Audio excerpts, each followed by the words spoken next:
बंद रक्त पथ संचरण वाले हैं, और खुले रक्त पथ संचरण वालों में कंकाल बाहर से होता है, कारण उनके अंदर मान लो थैले जैसे वो बने हैं और उनके अंदर खुला रक्त बह रहा है।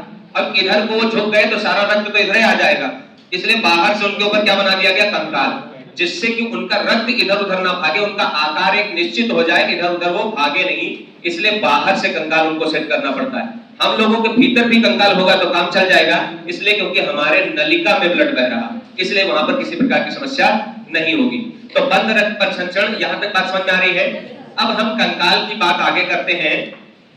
कहते हैं कि जो कंकाल है इसमें हमने कहा कि सुरक्षा के लिए भी होता है और चलने फिरने में भी मदद करता है।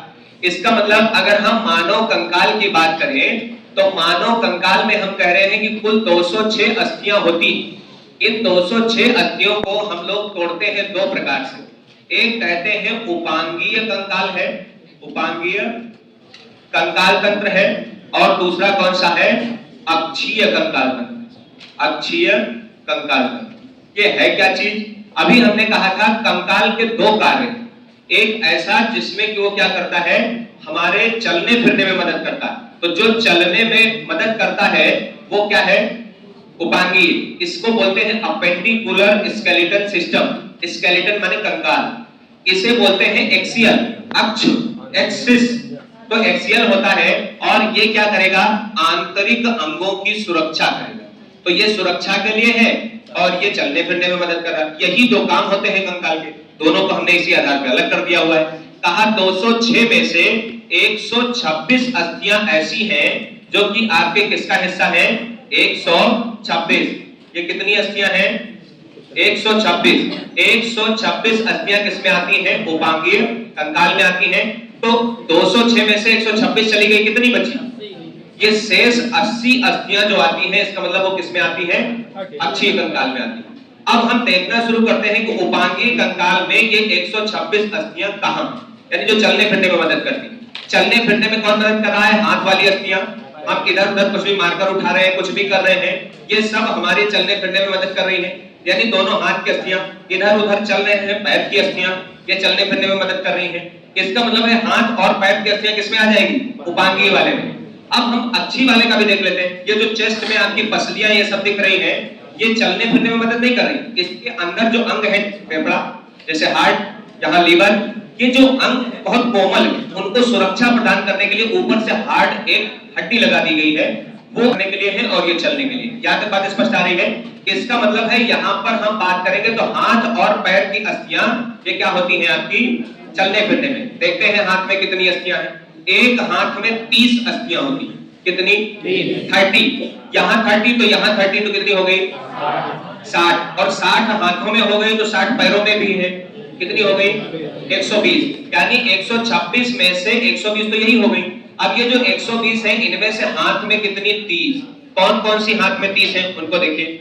यहां से ये जो एक हड्डी है यहाँ पर, इस जहां से मुड़ रहा है यहां तक एक हड्डी, उसको बोलते हैं ह्यूमरस। क्या बोलते हैं उसको, ह्यूमरस बोलते हैं। हाथ की हड्डियां हम देखना चाहते हैं, एक है ह्यूमरस। ह्यूमरस की संख्या कितनी, 1। उसके आगे जाते हैं, ये जो घुटना है इसकी कोहनी है, इसके आगे जब जाते हैं तो यहाँ पर 2 अस्थियां दिख रही हैं। 2 मतलब एक अंदर की तरफ अंगूठे की तरफ और एक बाहर की तरफ इसकी उंगली की तरफ। जो बाहर की तरफ है उसको हम लोग क्या बोलते हैं, अल्ना, और जो भीतर की तरफ है उसको क्या बोलते हैं, रेडियस। तो रेडियस अंगूठे की तरफ और अल्ना बाहर की तरफ। इसका मतलब 2 और है, एक है रेडियस और दूसरी है अल्ना। ये दोनों मिलाकर के हो गई कुल 2। तो 2 1 3 हो गई। 3 में हम लोग यहां तक आ गए कलाई तक। कलाई को बायोलॉजी की भाषा में कलाई नहीं कहते, इंग्लिश में इसको रिस्ट बोल देते हैं, लेकिन इसको बोलते हैं कार्पल। बायोलॉजी इसको क्या बोलती है, कार्पल बोलती है। तो कार्पल में कितनी अस्थियां, 8 अस्थियां। बिल्कुल ठीक है, 8 है, लिख दिया। कार्पल का जो अगला भाग, अगला माने हथेली, इसको बोलते हैं मेटाकार्पल। आगे के लिए हमेशा बायोलॉजी में मेटा शब्द का इस्तेमाल होता है। तो कार्पल का अगला भाग मतलब मेटाकार्पल। अब मेटाकार्पल जो है, इस मेटाकार्पल का मतलब है हथेली।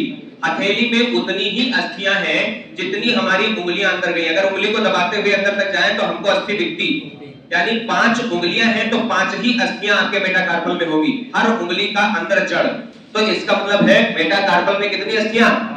5 हो गई। उसके बाद हम पहुंचते हैं उंगलियों में। उंगलियों को इंग्लिश में फिंगर बोलते हैं, लेकिन बायोलॉजी की भाषा में बोलते हैं फाइलेंजेस। ये जो फाइलेंजेस हैं, इनमें कितनी अस्थियां? हमने कहा था 30 है। 30 में देखिए 1 और 2 3 और 8 11 और 5 16। अब 30 में से 16 गई तो बची कितनी है कुल? ये 14 किसमें होती है? उंगलियों में होती है। इसका मतलब ये फाइलेंजेस है। ये जो फाइलेंजेस है वो कैसे? ये आपकी एक उंगली देखिए 3 जगह से मुड़ रही है, एक, दूसरा और तीसरा। इसका मतलब एक उंगली में कितनी अस्थियां हैं? 3। और 3 ये सब तो मुड़ रही है, लेकिन अंगूठा 3 जगह से नहीं मुड़ रहा, 2 ही जगह से मुड़ रहा। तो 4 में 4 तियां 12 और 2 इसमें हो गई 14। तो 14 हो गई टोटल फाइलेंजेस। तो अब इनको एक बार जल्दी समराइज कर लेते हैं। Humerus, radius, ulna, carpal, metacarpal, phalanges. इस फाइलेंजेस में 14, मेटाकार्पल में 5, कार्पल में 8, यहां पर रेडियस, ये अल्ना और ये ह्यूमरस, कुल मिला के कितनी? इस हाथ की 30, इस हाथ की भी 30 हो गई। उलझन में ना पड़े। बहुत सारे लड़के ये बताते हैं, पूछते हैं कि सर ये बताइए जिसकी 6 उंगलियां हो उसके में क्या होगा, जिसके में एक और निकली है उसका क्या होगा? उसके लिए बायोलॉजी नहीं है। तो ये आप यहाँ पे ध्यान दें, एक हाथ में आपके कितनी हो गई? 30, तो दूसरे हाथ में भी कितनी हो गई? 60 हो गई। अब पैर की हस्तियों की बात करते हैं। पैर, तो पैर में भी कितनी है? 60। एक पैर में 30 है, दोनों मिला के 60 हो जाएंगे। तो पैर की 30 गिनते हैं हम, पहले एक पैर की बात कर रहे हैं। तो एक पैर में 30 कौन सी? सबसे पहले जांघ वाली हड्डी। ये जो जांघ वाली हड्डी है ये शरीर की सबसे बड़ी हड्डी है। तो जो सबसे बड़ी हड्डी है वो कौन सी है? फीमर है। फीमर कहाँ है? जांघ में हड्डी। ये संख्या में 1 है, यानी एक फीमर है, लेकिन इसकी विशेषता क्या है? खोखली। ये अस्थि कैसी होती है? खोखली होती है। हमारे शरीर की ये अस्थि खोखली होती है, फीमर। और पक्षियों के शरीर की सभी अस्थियां खोखली होती हैं, क्योंकि जब वो खोखली होंगी तभी हल्की होंगी, क्योंकि पक्षियों को उड़ना है ऊपर। तो पक्षियों के सभी अस्थियां खोखली होती हैं। और अगर मनुष्य में बात किया जाए तो खोखली कौन सी अस्थि है? फीमर। फीमर के बाद आगे चलते हैं। ये एक एक्स्ट्रा हड्डी यहाँ दिख रही है, ये घुटने पर, ये है बिल्कुल कटोरे जैसा, पटेला बोलते हैं इसको। तो क्या बोलते हैं? पटेला। यानी एक तो आपके घुटने में जो अस्थि है बाहर से कटोरी जैसी, वो हो गई पटेला। ऐसा यहाँ नहीं था, इसका मतलब एक बढ़ गया है यहाँ पर, और 30 ही होना था हाथ और पैर में। इसका मतलब एक तो एक्स्ट्रा आ गई है, तो कहीं एक कम हो जाएगी। अभी देखते हैं कहाँ कम होगी। इस पटेला के आगे चलते हैं। तो पटेला की संख्या कितनी? 1। तो देखिए अभी तक 2 हुई, हम लोग यहाँ तक आ गए। इसके आगे चलते हैं तो एक अस्थि आगे दिखती है और एक इधर बगल से दिखती है। जो सामने दिखती है उसे हम लोग क्या बोलते हैं? टिबिया। और जो टिबिया है संख्या में 1 है और शरीर की सबसे चमकीली अस्थि। पूछा जाए शरीर की सबसे चमकदार अस्थि कौन सी है? टिबिया, सामने वाली। फिर उसी के बगल में एक अस्थि है जो बगल से साइड से है, फिबुला। फिबुला की कितनी? 1। तो एक हो गई टिबिया, एक हो गई फिबुला। अब उसके आगे हम चलते हैं। तो जैसे यहां पहुंचे थे तो ये कार्पल था, ठीक ऐसे ही पैर में वो स्थान जहां पे पायल पहना जाता वो वाला भाग, उस वाले भाग को हम लोग क्या बोलते हैं? टार्सल। उस टार्सल में कितनी अस्थियां? तो एक कम हो जाएगी। क्यों एक कम हो गई? क्योंकि आप देखिए कार्पल में 8 थी तब, जब यहां तक आपकी अस्थियां तो 1 3 ही हो रही थी, पर यहां देखिए कितनी हो गई? 1 2 और 2 4, एक एक्स्ट्रा हो चुकी क्योंकि ये वाली एक्स्ट्रा है। तो कहां कम हुई जाके? टार्सल में। क्योंकि बाकी कहीं कम हो ही नहीं सकती। इसलिए नहीं कम हो सकती क्योंकि मेटाटार्सल में जितनी उंगलियां हैं वही तो अंदर जाके हड्डियां बन रही हैं। यहाँ की उंगलियां जैसे यहाँ पहुंची तो जो तलवे में पहुंच रही है वो उंगलियां वहां पहुंच रही हैं। इसका मतलब मेटाटार्सल में भी कितनी होगी? 5 होगी।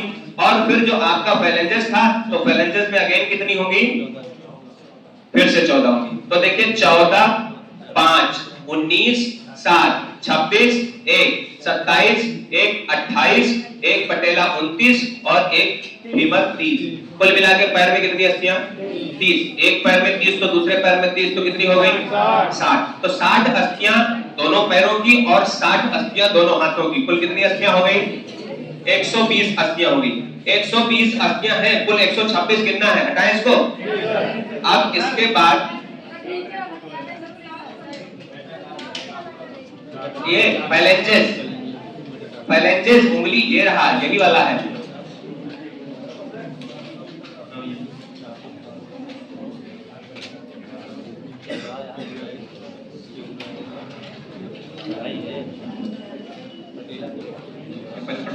भाई वाला होता है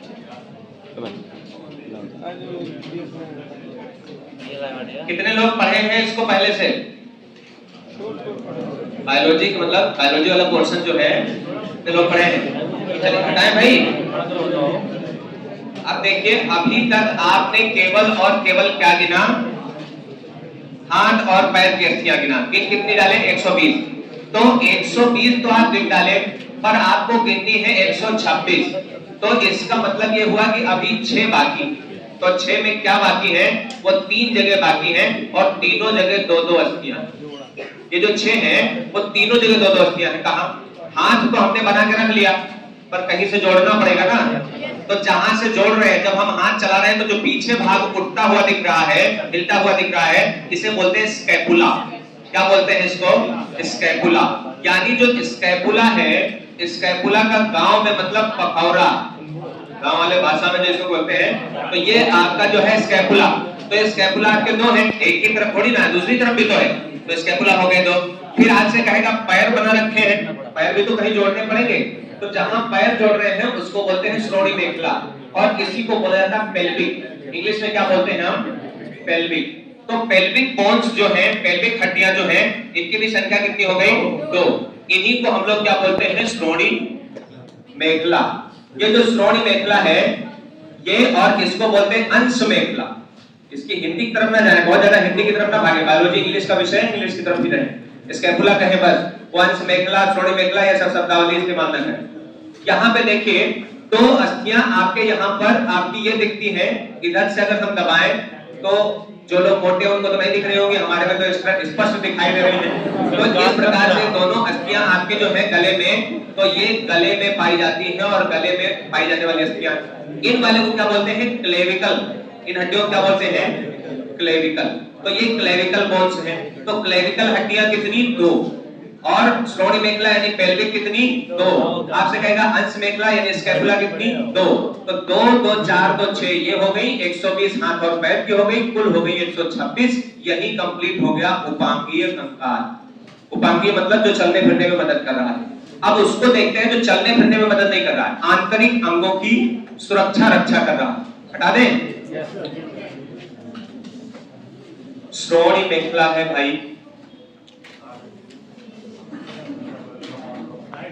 अब राइटिंग बना के लिखेंगे तो समय नहीं राइटिंग बनाने, वरना हमारी राइटिंग बहुत अच्छी है, दोनों ही बातें। हम बहुत बना के लिख देंगे तो इससे भी कम पढ़ पाएंगे। तो यहाँ पे आपका जो ये आप पहुंच गए 120, तो आपने 126 टोटल गिन डाली, 120 हाथ पैर की और 6। अब हम बात करते हैं जो आंतरिक अंगों की सुरक्षा करता है वो कौन सा कंकाल है? अक्षीय कंकाल। ये जो अक्षीय कंकाल है इसमें कितनी गिनती है? 80। देखिए 80 कैसे? आपके शरीर में ये चेस्ट की हड्डी है, इस हड्डी को हम लोग बोलते हैं स्टर्नम। क्या बोलते हैं? स्टर्नम। इस स्टर्नम से जुड़ी हुई अस्थियां आपकी होती हैं, ये होती हैं पसलियां। ये पसलियां आपकी होती हैं कुल 24। तो कितनी पसलियां? 24। ये जो पसलियां हैं ये हैं 24, जिन्हें बोलते हैं रिब्स। यानी पसलियों की संख्या हो गई 24, एक हो गई स्टर्नम। तो कुल कितनी अस्थियां हो गई? यानी कुल जो सीने में यानी छाती में जो कुल अस्थियां हैं वो कितनी होती हैं? 25। लोग गलती कहां करते हैं? उनको लगता है ये जो पसलियां हैं जो इधर से आई हैं वही हुई बस। अरे वही कैसे हुई? यहाँ जोड़ना भी तो है, कहीं जोड़ना भी तो पड़ेगा। ये जो इधर से आई इनको यहाँ पर वेल्डिंग किया गया है, जोड़ी हुई है। और ये केवल यही नहीं जुड़ी, पीछे जाकर रीढ़ की हड्डी में भी जुड़ी, जिससे कि एक स्ट्रक्चर पूरा बना दिया गया है कि यहाँ से फैल के ना जाए, भाग के ना जाए। ऐसा स्ट्रक्चर सांप में नहीं होता। सांप में एक जगह जुड़ा हुआ होता है, बाकी सब खुला पड़ा हुआ होता है। ये दूसरी साइड वेल्डिंग नहीं है। इसलिए सांप क्या करता है, जब बड़ा शिकार देखता पूरा निकल जाता, और जब निकल जाता तो उसके अंदर की मांसपेशियां सब फैल जाती, फिर वो चल नहीं पाता। हम लोग एक लिमिटेड ही खा सकते हैं। ऐसा नहीं हो सकता कि बहुत ज्यादा अच्छा पनीर बन गया तो एकदम लपेट गए। उतना ही लपेट पाओगे जितने तक बंधा, उसके बाहर ये नहीं जाएगा, क्योंकि इसको वेल्डिंग कर दिया गया है ऊपर से। तो यहाँ देखें तो स्टर्नम बोन कितनी? 1, पसलियां कितनी? 24। कुल मिला के चेस्ट में